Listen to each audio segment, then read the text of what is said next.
evacuation.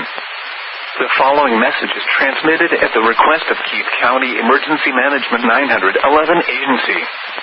North side of Lake McConaughey between Highway 61 to the Keith and Garden County line should evacuate immediately. Visitor Center is open as a temporary shelter.